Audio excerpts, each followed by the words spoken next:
सबसे पहले जो सुरक्षाकर्मी, जो जवान अफसर 13 दिसंबर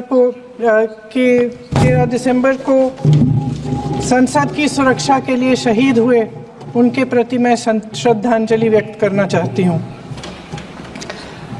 महोदय, हजारों साल पुरानी हमारी देश की, धर्म की एक पुरानी परंपरा रही है। ये परंपरा संवाद, चर्चा की रही है। एक गौरवशाली परंपरा है जो दर्शन ग्रंथों में, वेदों में, उपनिषदों में दिखती है। वाद विवाद और संवाद की हमारी पुरानी संस्कृति है। अलग अलग धर्मों में भी, इस्लाम में, सूफियों में, बौद्ध धर्म में, जैन धर्म में, सिख धर्म में भी ये वाद संवाद, ये चर्चा बहस, इसकी संस्कृति रही है। इसी परंपरा से उभरा हमारा स्वतंत्रता संग्राम। हमारा स्वतंत्रता संग्राम विश्व में एक अनोखा संग्राम था, एक अनोखी लड़ाई थी जो अहिंसा और सत्य पर आधारित थी। ये वाद संवाद की जो परंपरा है, इसको इस संग्राम ने आगे कैसे बढ़ाया? क्योंकि ये जो संग्राम था, ये जो लड़ाई थी हमारी आज़ादी के लिए, एक बेहद लोकतांत्रिक लड़ाई थी। इसमें देश के किसान, देश के जवान, देश के मजदूर, देश के अधिवक्ता, देश के बुद्धिजीवी, चाहे किसी भी जाति के हो, चाहे किसी भी धर्म के हों, चाहे किसी भी भाषा को बोलते हों, सब इस स्वतंत्रता संग्राम में शामिल हुए। सब ने हमारे देश की आज़ादी की लड़ाई लड़ी।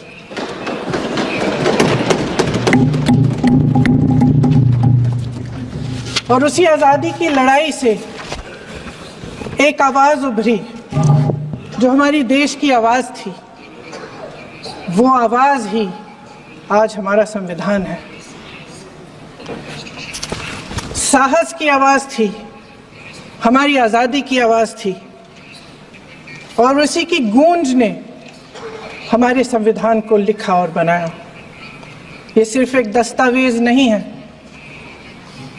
बाबा साहेब अम्बेडकर, मौलाना आज़ाद जी, राजगोपालाचारी जी और जवाहरलाल नेहरू जी और उस समय के तमाम नेता, जैसे आपने कहा, इस संविधान को बनाने की जो कार्य में सालों के लिए जुटे रहे। हमारा संविधान इंसाफ, उम्मीद, अभिव्यक्ति और आकांक्षा की वो ज्योत है जो हर हिंदुस्तानी के दिल में जलती है।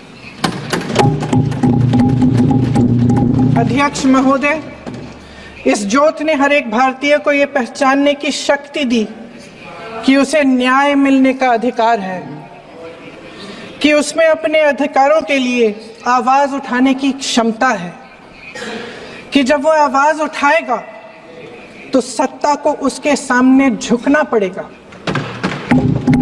इस संविधान ने हर एक देशवासी को ये अधिकार दिया कि वो सरकार बना भी सकता है और सरकार बदल भी सकता है। ये ज्योत जो हर हिंदुस्तानी के दिल में जलती है, उसने हर हिंदुस्तानी को ये विश्वास दिया कि देश की संपत्ति में, देश की दौलत में, संसाधनों में उसका भी हिस्सा है, कि उसे एक सुरक्षित भविष्य की उम्मीद का अधिकार है, कि देश बनाने में भी उसकी भागीदारी है। उम्मीद और आशा की ये ज्योत मैंने देश के कोने कोने में खुद देखी है। उन्नाव में मैं एक रेप पीड़िता के घर गई, उसे जलाकर मार डाला था। वो शायद 20-21 साल की होगी। हम सब के बच्चे हैं। हम सोच सकते हैं कि अगर हमारी बेटी के साथ बार बार बलात्कार हुआ और फिर जब वो अपनी लड़ाई लड़ने के लिए गई तो उसको जलाकर मार डाला गया होता तो हम पर क्या बीतती। मैं उस बच्ची के पिता से मिली, उसके खेत जलाए गए थे, उसके भाइयों को पीटा गया था, उसके पिता को बाहर से घर के बाहर घसीट कर मारा गया था। उस पिता ने मुझे बताया कि बेटी, मुझे न्याय चाहिए। मेरी बेटी अपने एफआईआर को दर्ज करने के लिए जब जिले में गई तो उसको मना किया गया, अगले जिले में जाना पड़ा उसे। वो रोज सुबह 6 बजे उठकर तैयार होकर अकेली अपने मुकदमे को लड़ने के लिए अगले जिले में ट्रेन से जाती थी। उसके पिता ने मुझे कहा कि मैंने उससे कहा, बेटी अकेले मत जाओ, छोड़ दो ये लड़ाई, लेकिन उसकी बेटी ने उसको जवाब दिया कि नहीं पिताजी, मैं अकेली जाऊंगी, मैं लड़ूंगी, ये मेरी लड़ाई है, मैं इसको लड़ूंगी। ये लड़ने की क्षमता, ये हिम्मत उस लड़की को और करोड़ों भारत की नारियों को हमारे संविधान ने दी। आगरा में मैं अरुण वाल्मीकि के घर गई। अरुण वाल्मीकि पुलिस स्टेशन में काम करता था, सफाई का काम करता था। आप सोच सकते हैं हमारी तरह उसका भी परिवार था, नई नई शादी हुई थी, 2-3 महीनों का बच्चा था।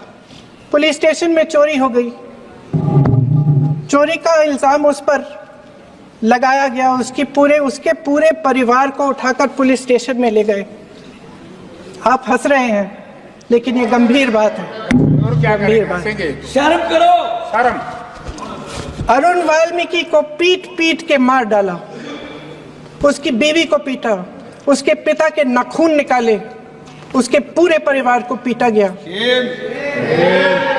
जब मैं उस जवान महिला से मिलने गई जो अभी अभी विधवा हुई थी, तो उसने मुझे कहा कि दीदी, हमें सिर्फ एक चीज चाहिए, हमें न्याय चाहिए और हम इस न्याय के लिए लड़ते रहेंगे, चाहे कुछ भी हो जाए। ये हिम्मत उस महिला को हमारे संविधान ने दी।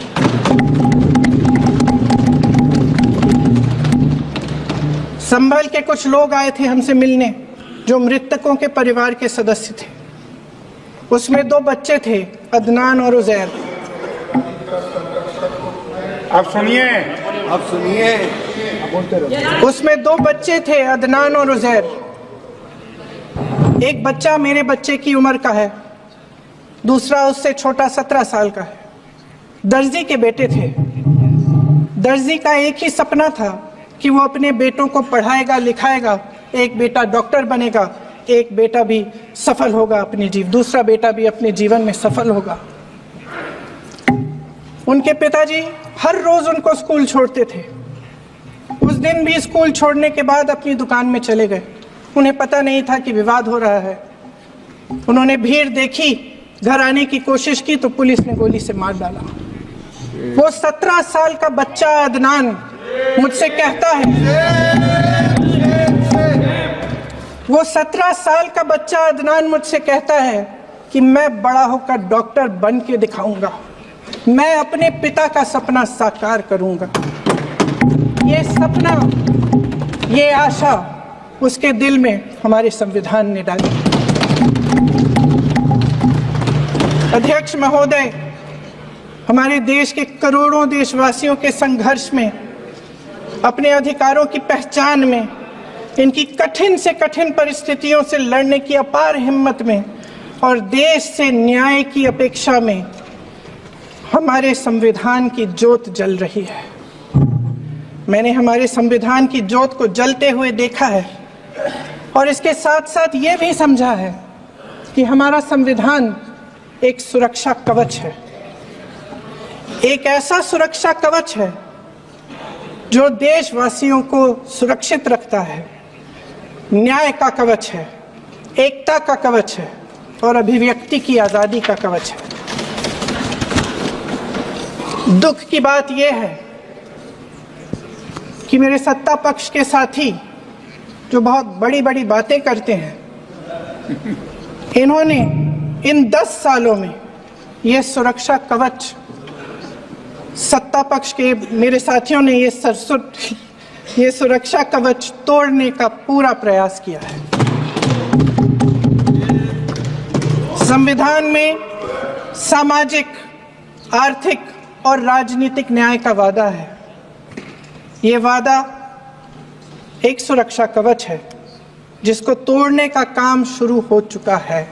लैटरल एंट्री और निजीकरण के जरिए ये सरकार आरक्षण को कमजोर करने का काम कर रही है। अगर लोकसभा में ये नतीजे नहीं आए होते तो ये संविधान बदलने का काम भी शुरू कर लेते। सच्चाई ये है अध्यक्ष महोदय कि आज संविधान बार बार इसलिए कह रहे हैं क्योंकि इस चुनाव में इनको पता चल गया कि इस देश की जनता ही इस संविधान को सुरक्षित रखेगी, कि इस चुनाव में हारते जीतने से इन्हें एहसास हुआ कि ये संविधान बदलने की बात इस देश में नहीं चलेगी। आज जनता की मांग है कि जाति जनगणना हो। सत्ता पक्ष के मेरे साथी ने इसका जिक्र किया। ये जिक्र भी आज इसलिए हो रहा है क्योंकि चुनाव में ये नतीजे आए। ये जाति जनगणना इसलिए जरूरी है ताकि हमें पता चले कि किसकी क्या स्थिति है और नीतियां उस हिसाब से बने। इनकी गंभीरता का प्रमाण ये है कि जब चुनाव में पूरे विपक्ष ने जोरदार आवाज उठाई कि ये जाति जनगणना होनी चाहिए, तो इनका जवाब देखिए। इनका जवाब भैंस भाग भैंस चुरा लेंगे, मंगलसूत्र चुरा लेंगे। इनका ये जवाब था। ये गंभीरता है इनकी जाति जनगणना पर। महोदय, हमारे संविधान ने आर्थिक न्याय की नींव डाली, किसानों, गरीबों और को जमीन बांटी, भूमि सुधार किया, जिसका नाम लेने से कभी कभी आप झिझकते हैं और कभी कभी उनका नाम धड़ाधड़ इस्तेमाल किया जाता है अपने आप को बचाने के लिए। उन्होंने HAL, BHEL, SAL, गेल, ONGC, NTPC, railways, IIT, IIM, oil refinery, तमाम PSU बनाए। अध्यक्ष महोदय, उनका नाम पुस्तकों से मिटाया जा सकता है, उनका नाम भाषणों से मिटाया जा सकता है, लेकिन जो उनकी भूमिका रही इस देश की आज़ादी के लिए और इस देश के निर्माण के लिए, वो इस देश से कभी मिटाया नहीं जा सकता। 75 सालों में जनता का भरोसा रहा कि नीतियां बनेंगी तो जनता की भलाई के लिए बनेंगी। जल जंगल जमीन का अधिकार मिला आदिवासी भाई बहनों को। इंदिरा जी ने बैंकों का राष्ट्रीयकरण करवाया, खदानों का राष्ट्रीयकरण कराया। कांग्रेस और यूपीए की सरकारों में शिक्षा का, भोजन का अधिकार मिला। 75 सालों में जनता का भरोसा मिला। पहले संसद चलती थी तो जनता की उम्मीद होती थी कि सरकार महंगाई और बेरोजगारी पर चर्चा करेगी, कोई उपाय निकालेगी, कोई रास्ता निकालेगी। लोग मानते थे कि अगर कोई नई आर्थिक नीति बनेगी तो देश की अर्थव्यवस्था को मजबूत बनाने के लिए बनेगी, तो भारतीय बाजार को मजबूत बनाने के लिए बनेगी, उनके भविष्य को मजबूत बनाने के लिए बनेगी। किसान और आदिवासी भाई बहन भरोसा करते थे कि यदि जमीन के कानून में संशोधन होगा तो उन्हीं की भलाई के लिए होगा। आप नारी शक्ति की बात करते हैं। आज चुनाव की वजह से शायद इतनी बातचीत हो रही है नारी शक्ति के बारे में, क्योंकि हमारे संविधान ने महिलाओं को यह अधिकार दिया, उनकी शक्ति को परिवर्तित किया वोट में। और आज आपको पहचानना पड़ रहा है कि महिलाओं के बिना कि नारी शक्ति के बिना ये सरकारें नहीं बन सकती हैं। इसीलिए आज आप नारी शक्ति की बातें दोहरा रहे हैं। जो आप नारी शक्ति का अधिनियम लाए हैं उसको लागू क्यों नहीं करते? वो 10 साल बाद लागू क्यों होगा? क्या आज की नारी 10 साल इंतजार करेगी उसके लागू करने के लिए? क्या बात है, क्या बात है।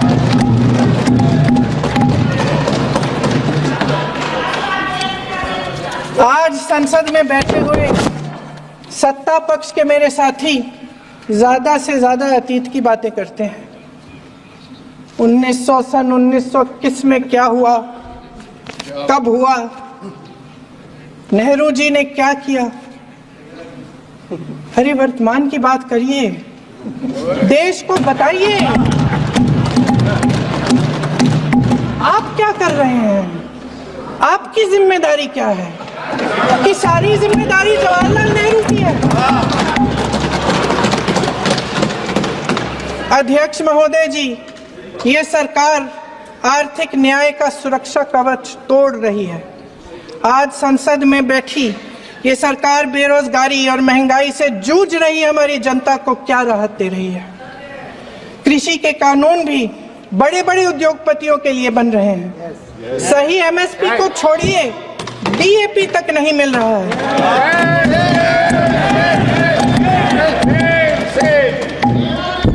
वायनाड से लेकर ललितपुर तक इस देश का किसान रो रहा है। आपदा आती है तो उसको कोई राहत नहीं मिलती। भगवान भरोसे है आज इस देश का किसान, उसको छोड़ दिया गया है। आज हिमाचल में देखिए, जितने भी कानून बने हैं वो सब बड़े बड़े उद्योगपतियों के लिए बन रहे हैं। हिमाचल में जो सेब उगता था उसके जो छोटे छोटे किसान हैं वह रो रहे हैं, क्योंकि एक व्यक्ति के लिए सब कुछ बदला जा रहा है। सुनने की हिम्मत रखो।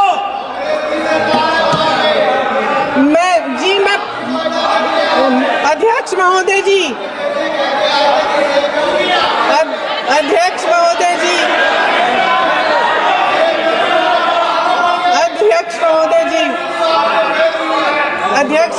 जी, अडानी जी को सारे कोल्ड स्टोरेज प्रदेश की सरकार ने नहीं दिए। अडानी जी को सारे कोल्ड स्टोरेज आपकी सरकार ने दिए। देश देख रहा है, देश देख रहा है कि एक व्यक्ति को बचाने के लिए 142 करोड़ देश की जनता को नकारा जा रहा है। सारे बिजनेस, सारे संसाधन, सारी दौलत, सारे मौके एक ही व्यक्ति को सौंपे जा रहे हैं। सारे बंदरगाह, एयरपोर्ट्स, सड़कें, रेलवे का काम, कारखाने, खदाने, सरकारी कंपनियां सिर्फ एक व्यक्ति को दी जा रही है। जनता के मन में हमेशा ये विश्वास होता था कि अगर कुछ नहीं है तो संविधान हमारी सुरक्षा करेगा, मगर आज आम लोगों के बीच ये धारणा बनती चली जा रही है कि सरकार सिर्फ अडानी जी के मुनाफे के लिए चल रही है। देश में बहुत तेजी से गैर बराबरी बढ़ रही है। जो गरीब है वो और गरीब हो रहा है, जो अमीर है वो और अमीर हो रहा है। इस सरकार ने आर्थिक न्याय की भी सुरक्षा कवच तोड़ दिया है। राजनीतिक न्याय की जब बात होती है, मेरे सत्ता पक्ष के साथी आज खड़े हुए और तमाम गिनती करने लग गए कि ऐसा हुआ वैसा हुआ, 1975 में जो हुआ। तो सीख लीजिए ना, आप भी सीख लीजिए, आप भी अपनी गलतियों के लिए माफी मांग लीजिए। आप भी बैलेट पे चुनाव कर लीजिए, आप भी बैलेट पे चुनाव कर लीजिए। दूध का दूध, पानी का पानी हो जाएगा। आप राजनीतिक न्याय की बात करते हैं। सरकारों को पैसों के बल पर गिरा देते हैं।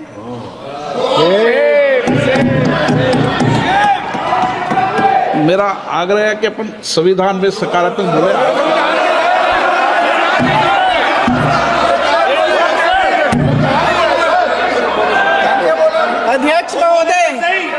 अध्यक्ष महोदय, सत्ता पक्ष के हमारे साथी ने एक उदाहरण दिया उत्तर प्रदेश की सरकार का, तो मैं भी एक उदाहरण दे देती हूँ महाराष्ट्र की सरकार का। मैं भी एक उदाहरण दे देती हूँ हिमाचल की सरकार को तोड़ने की कोशिश किसने की, पैसों के बल पे की, गोवा की सरकार। तमाम उदाहरण है। राजस्थान की क्या ये सरकारें जनता ने नहीं चुनी थी? मध्य प्रदेश, क्या संविधान इन पर लागू नहीं था? पूरी देश की जनता जानती है कि इनका हंसती है, जानती है कि इनके यहाँ तो वॉशिंग मशीन है।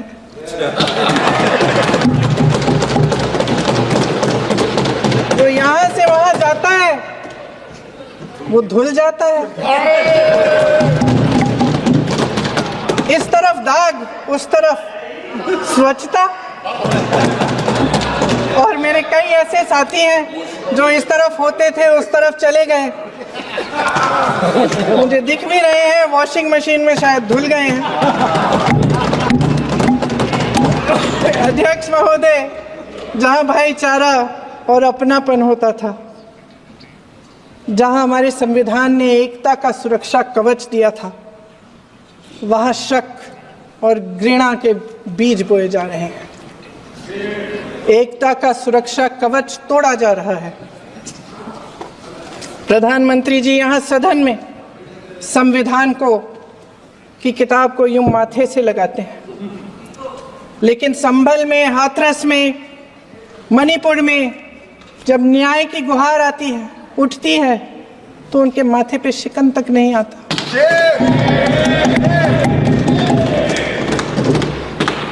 शायद समझ नहीं पाए हैं कि भारत का संविधान संघ का विधान नहीं है।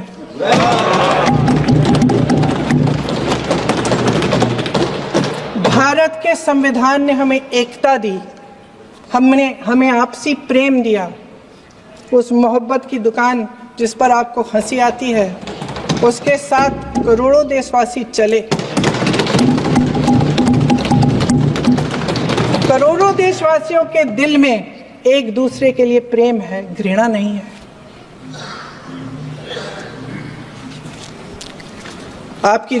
इनकी जो विभाजनकारी नीतियां हैं, उसका नतीजा हम रोज देखते हैं।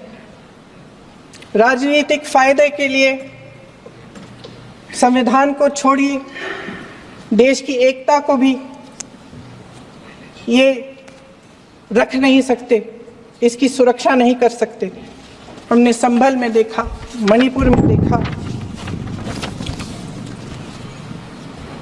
दरअसल इनका कहना है कि अलग अलग इस देश के अलग अलग हिस्से हैं। कैमरा। लेकिन हमारा संविधान कहता है कि ये देश एक है और ये देश एक रहेगा। जहां खुला विवाद होता था, अभिव्यक्ति का सुरक्षा कवच होता था, इन्होंने भय का माहौल पैदा किया है। सत्ता पक्ष के मेरे साथी अक्सर 75 सालों की बात करते हैं, लेकिन इन 75 सालों में ये उम्मीद, आशा, ये अभिव्यक्ति की ज्योति कभी थमी नहीं, कभी बुझी नहीं। इस देश की जनता ने खुलकर आलोचना की, निडर होकर धरने किए, प्रदर्शन किए। जब जब जनता नाराज हुई, तब तब सत्ता को ललकारा, उसे चेतावनी दी, बड़े से बड़े नेताओं को कटघरे में खड़ा किया, उनसे जवाब मांगा, न्याय मांगा। इस देश के छोटे छोटे से नुक्कड़ की दुकानों में, चाय की दुकानों में, इस देश के घरों में, गलियों में, मोहल्लों में, अखबारों में, प्रकाशन घरों में, न्यायपालिकाओं में चर्चा कभी बंद नहीं हुई। लेकिन आज ये माहौल नहीं है। आज जनता को सच बोलने से डराया जाता है। धमकाया जाता है। पत्रकार हो या विपक्ष का नेता हो या किसी यूनिवर्सिटी का प्रोफेसर हो, छात्र संघ हो या कर्मचारियों का संगठन हो, सबका मुंह बंद कराया जाता है। किसी पे ईडी, किसी पे सीबीआई, किसी पे इनकम टैक्स, फर्जी मुकदमे लगवाए जाते हैं, जेल में डाल दिया जाता है, विपक्षी नेताओं को जेल में डाल दिया जाता है, उनको सताया जाता है। किसी को नहीं छोड़ा इस सरकार ने। देशद्रोही कह के उत्तर प्रदेश में मुझे याद है कुछ अध्यापिकाएं प्रदर्शन कर रही थी, उन पर मुकदमा डाल दिया देशद्रोही का, उन्हें देशद्रोही कह दिया।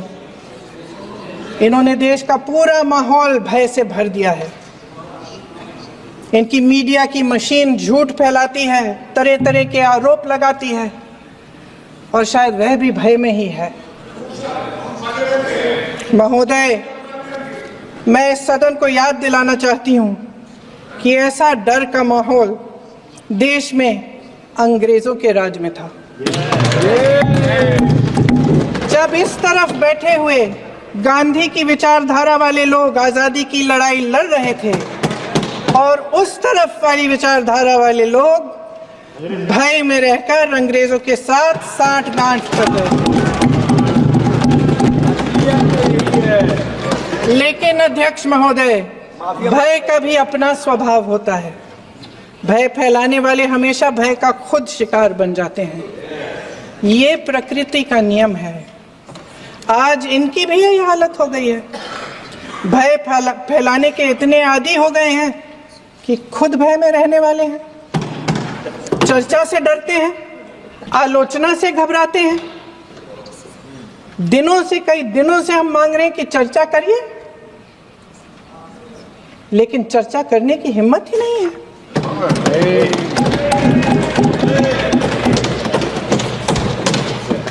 एक कहानी होती थी अध्यक्ष महोदय, शायद बचपन में आपने भी सुनी होगी। राजा भेष बदलकर बाजार में आलोचना सुनने जाता था। ये सुनने जाता था कि प्रजा मेरे बारे में क्या कह रही है, मैं सही रास्ते पे चल रहा हूं कि नहीं। लेकिन आज का राजा, भेष तो बदलते हैं आज के राजा, शौक तो है उनको भेष बदलने का, लेकिन न जनता के बीच जाने की हिम्मत है और न आलोचना सुनने की। महोदय, मैं तो सदन में नहीं हूं।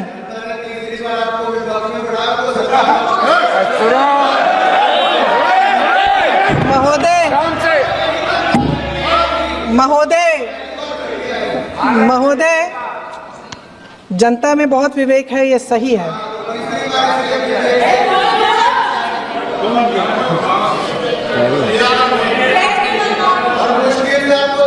अच्छा महोदय, मैं सदन में नहीं हूँ, कुछ हाँ ठीक है, मैं सदन में नहीं हूँ, मात्र 15 दिनों से आ रही हूँ। लेकिन मुझे ताज्जुब होता है कि इन 15 दिनों में इतनी बड़े इश्यूज हैं, इतनी बड़ी बातें हैं, प्रधानमंत्री जी मात्र एक दिन के लिए, शायद 10 मिनट के लिए दिखे हैं सब।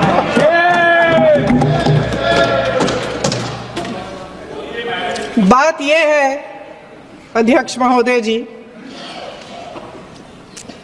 कि ये देश भय से नहीं, साहस और संघर्ष से बना है। इसको बनाने वाले देश के किसान, जवान, देश के करोड़ों मजदूर और गरीब जनता है। संविधान इनको साहस देता है। मेहनती मिडिल क्लास है और इस देश के जो करोड़ों देशवासी हैं, जो रोजाना भयंकर परिस्थितियों का सामना करते हैं, उनको साहस देता है। वायनाड में जो आपदा आई, उसमें एक छोटा लड़का था 17 साल का। 6 घंटों के लिए उसने अपनी माँ को बचाने की कोशिश की। 6 घंटों के लिए आप सोच सकते हैं कि अगर नदी की धारा बह रही है, नाराज है, आप अपनी माँ को पकड़े हो, 6 घंटों के लिए पकड़े रखते हो, कि मेरी माँ बच जाएगी और अंत में वो माँ भी बह जाती है। उस लड़के का साहस,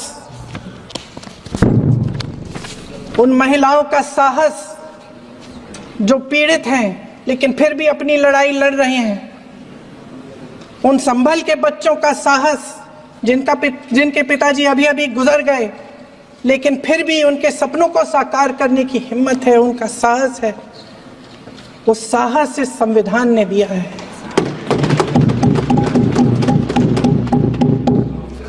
वो आत्मविश्वास इस संविधान ने दिया है। ये देश भय से नहीं चल सकता, ये देश साहस से ही चलेगा। भय की भी सीमा होती है और जब वो सीमा पार हो जाती है, जब किसी को इतना दबाया जाता है कि उसको लगने लगता है कि अब मेरे पास खोने के लिए कुछ नहीं है, तब उसमें एक ऐसी शक्ति पैदा होती है जिसके सामने कोई कायर खड़ा नहीं हो सकता। ये देश कायरों के हाथों में ज्यादा देर तक कभी नहीं रहा है। ये देश उठेगा, ये देश लड़ेगा, सत्य मांगेगा, सत्यमेव जयते। जय हिंद। अखिलेश मैडम बधाई। बहुत जबरदस्त। अध्यक्ष महोदय, मैं आपका धन्यवाद देना चाहता हूं। सुन रहे हैं अध्यक्ष महोदय, मैं आपका धन्यवाद देना चाहता हूं। साथ ही साथ इस सदन में जो 75वें वर्ष पर संविधान की बहस शुरू हुई है, जहां सत्ता पक्ष से माननीय रक्षा मंत्री जी उन्होंने अपनी बात रखी। अभी अभी कांग्रेस पार्टी की नवनिर्वाचित सांसद उन्होंने अपनी बात रखी। उसके बाद अध्यक्ष महोदय मुझे बोलने का मौका मिल रहा है। मैं सबसे पहले लाखों लाख लोग जो भारत देश की आज़ादी में जिन्होंने अपनी जान न्यौछावर कर दी, देश आज़ाद हुआ। आज़ादी के बाद बाबा साहब भीमराव अंबेडकर जी और तमाम हमारे वरिष्ठ लोगों ने इस संविधान को देने का काम किया। मैं उनको याद करने के साथ साथ जो आज 13 तारीख जिस दिन हम आप सदन में बैठे हैं, एक ऐसी घटना घटी थी, अगर उस समय सुरक्षा कर्मियों ने अपनी सूझबूझ के साथ, बहादुरी और साहस के साथ अगर उन आतंकवादियों को मुकाबला न किया होता तो हमारे देश के बहुत सारे महत्वपूर्ण नेता जो उस समय सदन में थे, न जाने क्या परिस्थिति बनती। मैं उन बहादुर जिनकी जान गई उनका याद करता हूं, वहीं श्रद्धांजलि भी देता हूं। मैं इस संविधान की चर्चा पे जहां खड़ा हुआ हूं, मैं बाबा भीमराव अंबेडकर जी उनको श्रद्धांजलि अर्पित करते हुए जिन्होंने संविधान को देने का काम किया। हमारा संविधान जो तैयार हुआ है, उनकी प्रबुद्ध दृष्टि का परिणाम है कि हमारे पास न्याय, स्वतंत्रता, समानता और बंधुत्व के सिद्धांतों पर आधारित एक महान संविधान हमें मिला है। भारत राज्यों का एक संघ है और हमें विविधता में एकता पर गर्व है। ये हमारा संविधान ही है जिसने भाषाई, क्षेत्रीय, धार्मिक और जातीय विविधता वाले हमारे देश को एक साथ रखा है। ये संविधान डॉक्टर अंबेडकर जी ने कहा था कि संविधान की सफलता इस पर निर्भर करेगी कि हम उसके अनुसार कैसे काम करते हैं। ये देखना है विधायिका, कार्यपालिका और न्यायपालिका की जिम्मेदारी है कि इस महान देश का शासन हमारे संविधान में निहित उच्च सिद्धांतों के अनुसार चलाया जाए। डॉक्टर अंबेडकर ने कहा था, मैंने तो संविधान निर्माण का दायित्व बहिष्कृत वंचित वर्गों को अधिकार दिलाने के लिया है। ये वही संविधान है जो समय समय पर हमारा रक्षा कवच बनता है। अध्यक्ष महोदय, ये संविधान हमारी ढाल है, संविधान हमारी सुरक्षा है, संविधान हमें समय समय पर शक्ति देता है। संविधान ही देश की 90% शोषित, उपेक्षित, पीड़ित, वंचित जनता के अधिकारों का सच्चा संरक्षक है। ये संविधान ही हमारा बड़ा मददगार है। इसलिए ये हमारे जैसे लोग और देश के कमजोर लोगों के लिए और खासकर पीडीए के लिए संविधान की रक्षा जन्म मरण का विषय है। संविधान ही लोकतंत्र की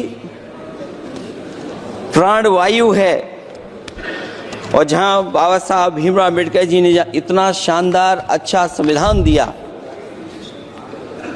वहीं डॉक्टर अम्बेडकर ने स्पष्ट कहा था, जो हमारे माननीय मंत्री जी ने भी सत्ता पक्ष से वो बात रखी और कहा था, संविधान कितना भी अच्छा हो, यदि उसे लागू करने वाले लोग अच्छे नहीं होंगे तो परिणाम अच्छे नहीं निकलेंगे। इसलिए अध्यक्ष महोदय, इस संविधान पर लगभग 75 वर्ष में के बाद भारत की संसद में फिर चर्चा हो रही है। मैं कई महत्वपूर्ण बिंदुओं पर अपनी बात को रखना चाहूंगा। अध्यक्ष महोदय, हमारे संविधान की प्रस्तावना संविधान का निचोड़ है। सरकार के उद्देश्यों और लक्ष्यों को स्पष्ट उल्लेख है प्रस्तावना में। मैं प्रारंभ करता हूं संपूर्ण प्रभुत्व संपन्न समाजवादी धर्मप्रिय लोकतांत्रिक गणराज्य से। आज अध्यक्ष जी, सीमाओं की रक्षा करना संप्रभु का प्रथम कर्तव्य है। और अध्यक्ष महोदय, जिस देश की सीमाओं की सुरक्षा